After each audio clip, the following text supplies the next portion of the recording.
नमस्कार मु आपण मानन पई गोटे नुआ वीडियो नहीं आछि।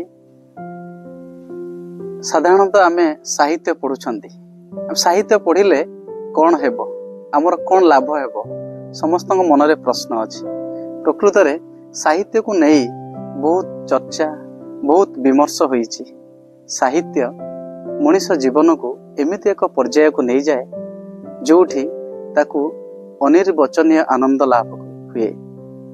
सेइथिपाई कवि सच्चिदानंद राउतराय कहिछन्ति, साहित्य नुहे खाली स्फूर्ति आ विलासर फूल, जाति को देव से मुक्ति तेबे जाई चरमता मूल।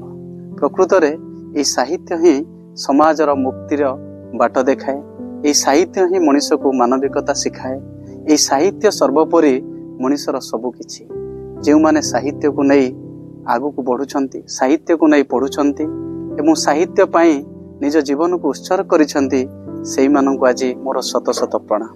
नमस्कार, जय जगन्नाथ।